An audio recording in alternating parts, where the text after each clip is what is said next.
राधे राधे सभी को स्वागत है आपका आपके अपने चैनल किरण की हिंदी में।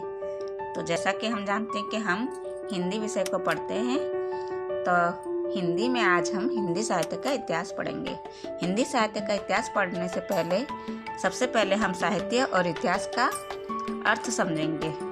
तो सबसे पहले साहित्य को देख रहे हैं, तो साहित्य शब्द दो शब्दों के योग से बना है, सहित प्लस यत, जिसका शाब्दिक अर्थ है शब्द और अर्थ का सहभाव। संस्कृत में साहित्य को परिभाषित करते हुए कहा गया है, साहित्यस्य भावः साहित्यम, साहित्यस्य भावः साहित्यम, अर्थात जिससे मानव हित का संपादन हो। क्या कहा है?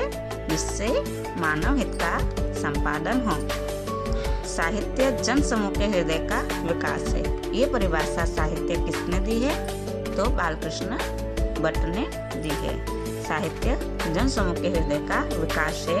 ये बहुत ही इम्पोर्टेंट परिभाषा है और कई पेपरों में आ चुकी है, तो हमें ये ध्यान रखना है कि ये किसकी परिभाषा है। आगे देखते हैं इतिहास। इतिहास शब्द दो शब्दों के योग से हुआ है, जिसका शाब्दिक अर्थ है ऐसा ही था या हुआ। व्यक्ति, समाज, देश की महत्वपूर्ण, विशिष्ट एवं सार्वजनिक क्षेत्र की घटनाओं का कालक्रम से लिखा हुआ विवरण, तथ्यों, घटनाओं का कालक्रम अनुसार विवेचन इतिहास कहलाता है। क्या है?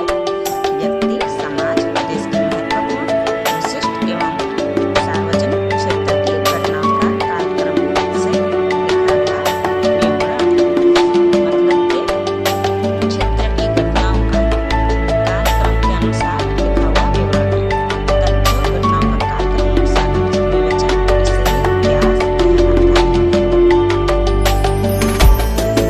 व्याकरण को देखिए। व्याकरण दो शब्दों से व्याकरण का शाब्दिक अर्थ विशेष रूप से मानना होता है। व्याकरण की परिभाषा देखेंगे, जिसके माध्यम से शब्दों की उत्पत्ति या निष्पत्ति बताई जाए, वह व्याकरण। अर्थात व्याकरण वह शास्त्र या विद्या है जो हमें किसी भी भाषा को शुद्ध रूप से पढ़ना, लिखना एवं बोलना सिखाती है। व्याकरण को शब्द शास्त्र या पद शास्त्र भी कहते हैं। आगे देखते हैं। पाणिनि, कात्यायन या तो वरुचि और पतंजलि संस्कृत व्याकरण के त्रिमुनि के रूप में जाने जाते हैं। संस्कृत के त्रिमुनि कौन है? पाणिनि, कात्यायन या तो वरुचि कहते हैं इनको, और पतंजलि। विशेष बात को देखेंगे। पाणिनि ने अष्टाध्यायी के 8 और 4 32 पाठ दिए हैं। कुल श्लोक 3978 हैं। कात्यायन वरुचि ने का वार्तिक और पतंजलि ने महाभाष्य नामक व्याकरण ग्रंथ लिखा है।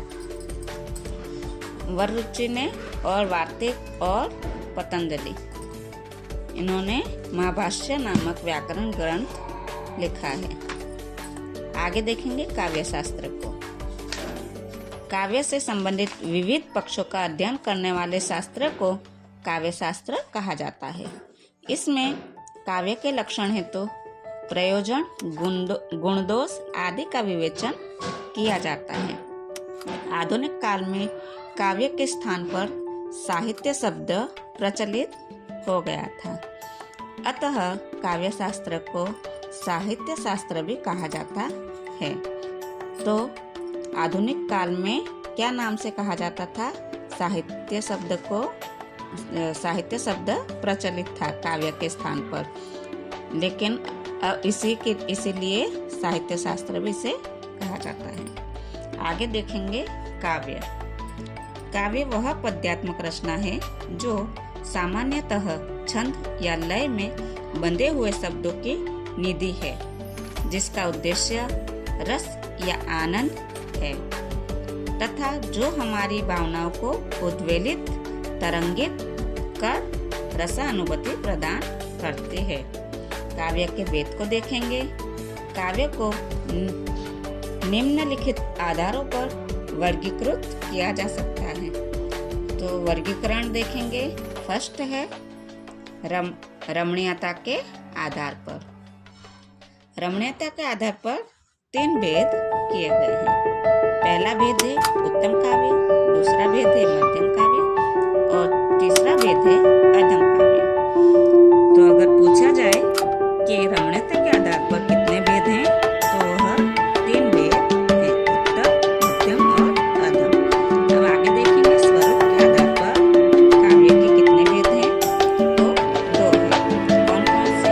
दृश्य काव्य और श्रव्य काव्य। दृश्य काव्य किसे कहेंगे? जैसे कि नाटक, इसे को हम दृश्य काव्य कहेंगे।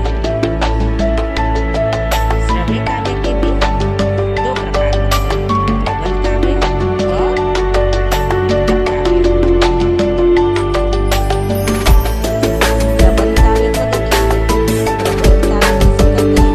इसमें मानव जीवन का वर्णन दृश्य चित्र होता है। ये 3 प्रकार का होता है।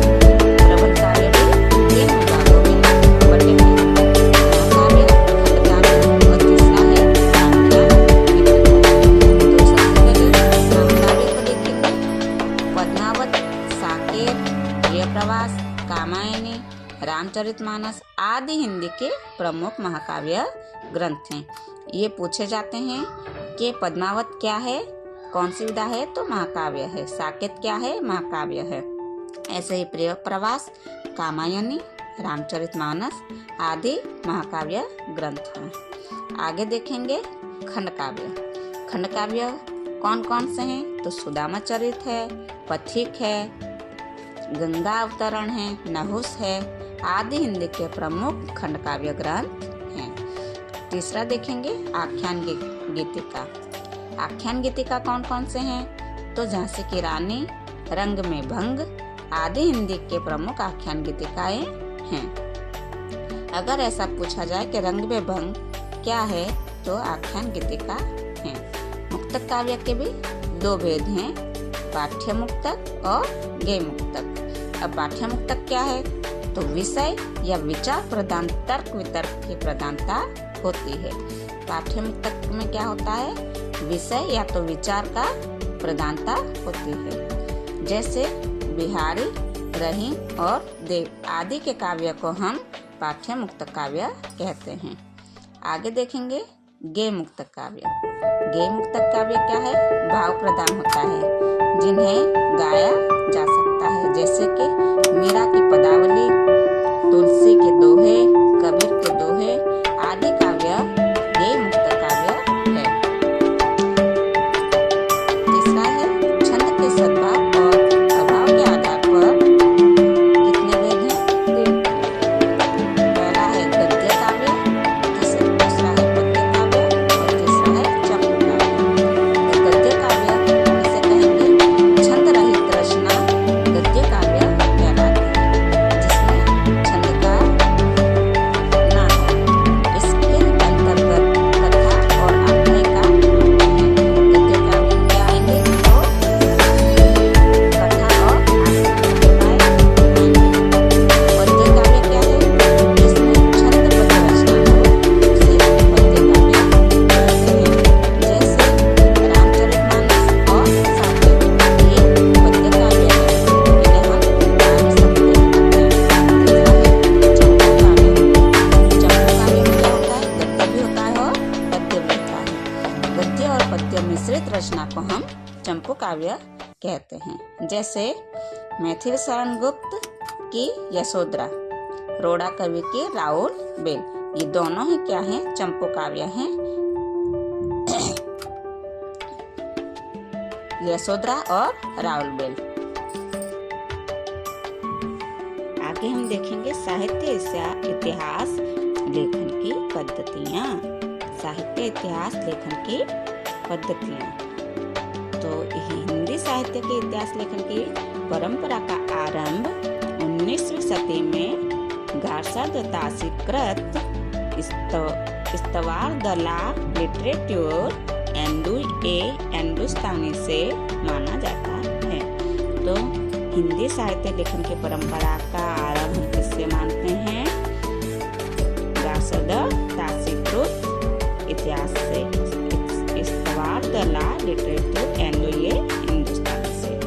हिंदी साहित्य के इतिहास लेखन की 4 पद्धतियां मुख्य हैं। कौन कौन सी हैं वह? तो वह है वर्णाक्रम पद्धति, दूसरी है कालक्रम अनुसार पद्धति, तीसरी है वैज्ञानिक पद्धति और चौथी है विधेयवादी पद्धति। तो सबसे पहले हम वर्णानुक्रम पद्धति को देखेंगे। रचनाओं का विवरण उनके नाम से प्रथम वर्ण के क्रम से दिया जाता है। जैसे कि रचनाकार का नाम का से शुरू होता है, उसके बाद खा से शुरू होता है, तो वैसे ही वर्ण के अनुसार क्रम से रचनाओं का नाम लगाया जाता है। दूसरा देखेंगे, नहीं इसमें किसने लिखा हुआ है वर्णानुक्रम पद्धति में? तो गार्सद तासे ने और शिवश्री सेंगर ने लिखा है। कालानुक्रम पद्धति किसने लिखी है और कैसे लिखे हैं? तो इसमें रचनाकारों का विवरण उनके काल के क्रम से दिया जाता है और जॉर्ज ग्रियर्सन और मिश्र बंधुओं ने इसका प्रयोग किया है। वैज्ञानिक पद्धति देखेंगे तो वैज्ञानिक पद्धति में लेखक निरपेक्ष एवं तटस्थ रहकर तथ्य संकलन कर उसे क्रमबद्ध रूप में प्रस्तुत करता है।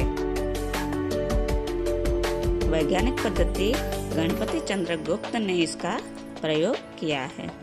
विधेयवादी पद्धति को देखेंगे तो इस पद्धति के अनुसार किसी भी साहित्य के इतिहास को समझने के लिए उससे संबंधित जातीय परंपराओं, राष्ट्रीय सामाजिक वातावरण एवं सामयिक परिस्थितियों का अध्ययन विश्लेषण आवश्यक है।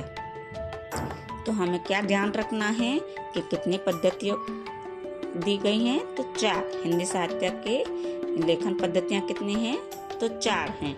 और कौन कौन से हैं ये भी हमें ध्यान रखना है कि वर्णानुक्रम पद्धति है, कालक्रम अनुसार पद्धति है, वैज्ञानिक पद्धति है और विधेयवादी पद्धति है। हमें ये भी ध्यान रखना है कि वर्णानुक्रम पद्धति का किसने प्रयोग किया है? तो गार्सद तासे ने किया है और शिवश्री सेंगर ने किया है। जबकि कालानुक्रम पद्धति का प्रयोग किसने किया है? तो जॉर्ज ग्रियर्सन और मिश्र बंधुओं ने किया है। वैज्ञानिक पद्धति का किसने किया है? तो गणपति चंद्र गुप्त ने प्रयोग किया है। विधेयवादी पद्धति का किसने प्रयोग किया है? तो विधेयवादी पद्धति का फ्रेंच विद्वान जो तैन है उन्होंने विधेयवादी पद्धति का प्रयोग किया है। हिंदी में सर्वप्रथम रामचंद्र शुक्ल जी ने इस पद्धति का प्रयोग किया। इसके बाद राम स्वरूप चतुर्वेदी और बच्चन सिंह आदि ने भी इस पद्धति को आगे बढ़ाया है। किस पद्धति को? विधेयवादी पद्धति को। सबसे पहले किसने प्रयोग किया था? तो रामचंद्र शुक्ल जी ने किया था। उसके बाद में राम स्वरूप चतुर्वेदी ने भी किया है और बच्चन सिंह ने भी किया है। आगे देखेंगे साहित्य इतिहास एवं साहित्य इतिहास दर्शन में अंतर क्या है। एक है साहित्य इतिहास एवं दूसरा है साहित्य इतिहास दर्शन। इन दोनों में अंतर क्या है? तो साहित्य इतिहास में साहित्य की परंपरा का, जबकि साहित्य दर्शन में साहित्य इतिहास लेखन व उसकी परंपरा का अध्ययन किया गया है। जैसे कि साहित्य इतिहास में क्या है? तो साहित्य की परंपरा का अध्ययन किया गया है, जबकि साहित्य इतिहास दर्शन में किसका है? तो साहित्य लेखन व उसकी परंपरा का अध्ययन किया जाता है। आगे देखेंगे साहित्य इतिहास का दर्शन किसने लिखा है? तो नलिन विलोचन शर्मा ने साहित्य इतिहास दर्शन का इतिहास लिखा है, जबकि इतिहास एवं साहित्य दृष्टि मैनेजर पांडे जी हैं। शुक्ल जी ने शिवश्री सरोज को कवि व्रत संग्रह कहा है। The modern vernacular literature of northern Hindustan को बड़ा कवि व्रत संग्रह कहा है तथा मिश्र बंधु विनोद को बहुत बड़ा कवि व्रत संग्रह कहा जाता है। तो ये किसने कहा था व्रत संग्रह? शुक्ल जी ने। किसने कहा था? शुक्ल जी ने। शुक्ल जी ने शिव से सरोज को क्या कहा है, तो कवि वृषचंद्र कहा है। जबकि जॉर्ज ग्रियर्सन के ग्रंथ को बड़ा कवि वृषचंद्र कहा है तथा मिश्र बंधु विनोद को बहुत बड़ा कवि वृषचंद्र कहा है।